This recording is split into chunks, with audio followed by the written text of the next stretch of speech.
नमस्कार मित्रों, मैं पंडित ज्ञानेंद्र त्रिपाठी शिव शक्ति ज्योतिष परामर्श केंद्र के इस कार्यक्रम में आप सभी का हार्दिक स्वागत करता हूं। मित्रों, आज चर्चा करेंगे द्विभारिया योग पे। किस अवस्था में द्विभारिया योग का निर्माण होता है, तो इसका यही उद्देश्य है कि आप तक भी ये जानकारी हो, जहां तक संभव हो आप खुद से देख सकें। अगर नहीं तो किसी योग्य ज्योतिषी से विश्लेषित करा लें। अगर हमसे संपर्क करना चाहते हैं तो हमारे कार्यालय का नंबर स्क्रीन पे दिया हुआ है, आप हमसे संपर्क कर सकते हैं। तो आइए मित्रों, चर्चा करते हैं द्विभारिया योग।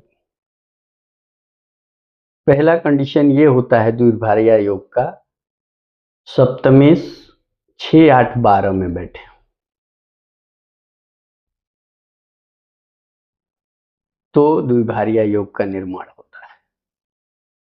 दूसरा, 6, 8, 12 में बैठ के पाप ग्रहों से युक्त हों, शनि, मंगल, राहु, केतु से दृष्ट हों, सूर्य से संबंध बना रहे हों, ये दूसरे परिस्थिति उत्पन्न होती है। तीसरा होता है सप्तम भावपति नीच हो, चाहे जिस लग्न की कुंडली हो। अब उस पर लग्न पे चर्चा करेंगे तो सारे लग्नों की बात आएगी। तो सप्तम भावपति नीच हो, अस्त हो, तो द्विभारिया योग का निर्माण होता है। शुक्र वृषभ, तुला, मीन राशि में हो और राहु केतु से संबंध हो, तो द्विभारिया योग का निर्माण। जो अगला है वो मंगल मेष राशि में हो, सिंह में हो, वृश्चिक में हो, मकर में हो, कुंभ में हो। इन राशियों में अगर मंगल बैठे हुए हैं तो द्विभारिया योग का निर्माण करते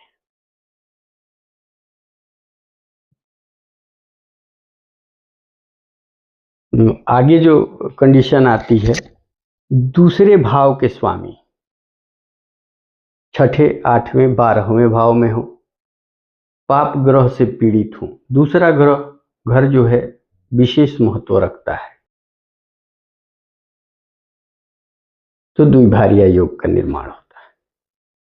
तीसरा, लग्न या लग्नेश 8, 7, अष्टम भाव में, सप्तम भाव में शनि, मंगल, सूर्य, राहु से संबंध बना रहे हो, द्वितीय भाव में बैठ के या अष्टम भाव में बैठ के,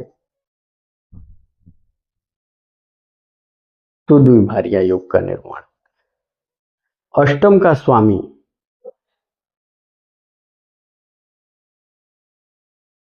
पंचम में चंद्रमा हो, पाप पीड़ित हो।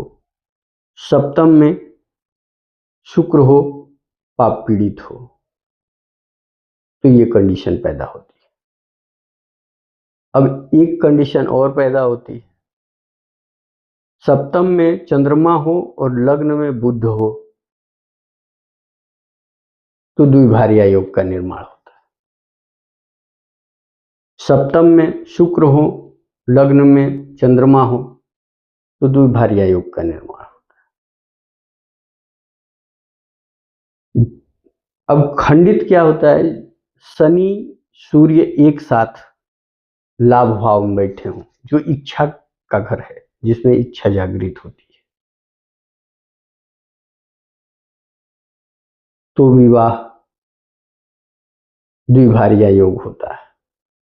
चंद्रमा भाग्य स्थान में, धर्म स्थान में, जो धर्म भाव सामाजिक रीति रिवाज को लेकर चलने वाला होता है, अगर चंद्रमा राहु से पीड़ित हो नवम भाव में, तो द्विभारिया योग का निर्माण होता है।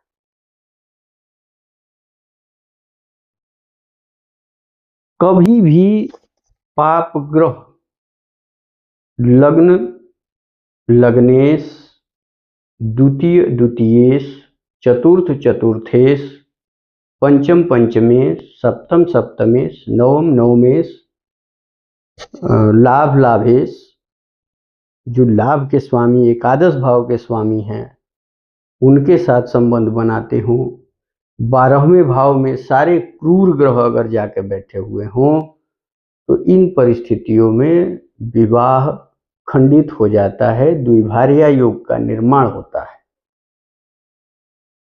तो मित्र,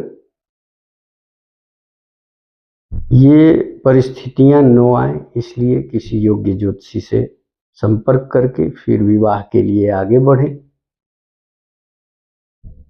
मेरा उद्देश्य यही था अब तक ये बातें पहुंचाने का, क्योंकि समाज में आज बहुत सारे विघटन हैं, बहुत सारे तलाक हो रहे हैं। कुछ ईश्वरीय दुर्भाग्य कहा जाएगा कि मृत्यु उपरांत विवाह करना पड़ रहा है। कुछ ऐसा है जो इच्छाओं की पूर्ति नहीं हो रही, उसके कारण दूसरा विवाह करना पड़ रहा है। सामाजिक कुरीतियों के कारण बहुत सारे संबंध खंडित हो रहे हैं। तो मेरा यही कहना है कि सजग रहें, सावधान रहें। विवाह उपरांत, विवाह के लिए जब भी आप कुंडली मिलान के लिए किसी ज्योतिषी के पास जाएं तो पूर्ण विश्लेषित करवाएं, गुण न मिलाएं, ग्रह मैत्री मिलान करा लें। तो मित्रों, अब इजाजत चाहेंगे। आप लोगों का दिन शुभ हो, मंगलमय हो, भविष्य उज्जवल हो। और निवेदन है, मेरे चैनल को सब्सक्राइब कर लें, घंटी के बटन को दबा दें, ऑल ऑप्शन को दबा दें और अपने मित्रों तक शेयर करें। और मुझसे संपर्क करने के लिए कुंडली निर्माण, कुंडली विश्लेषण, कुंडली ग्रह दोष निवारण, वास्तु दोष निवारण एवं समस्त पूजा अनुष्ठान हेतु हमारे कार्यालय का नंबर स्क्रीन पे दिया हुआ है, आप हमसे संपर्क कर सकते हैं। आपको अगर कहीं भी कोई असुविधा लग रही है तो आप हमें एक अवसर प्रदान करें, निराशा नहीं हासिल होगी। आपको जो भी समस्या है उसका समाधान होगा। पूर्णतः तो ईश्वर ने जो रच दिया है वो समाप्त नहीं किया जा सकता, परंतु उसे मार्गदर्शित करके और आपको सही दिशा दिखाई जा सकती है। ज्योतिष मार्गदर्शक है, आपकी एनर्जी को बेहतर करने के लिए बना हुआ है। पूजा पाठ अनुष्ठान के माध्यम से आपके कष्टों का निवारण किया जाएगा। तो मित्रों, अब इजाजत चाहेंगे। हर हर महादेव, शिव शंभू। ऐसे ही प्यार बनाए रखिए।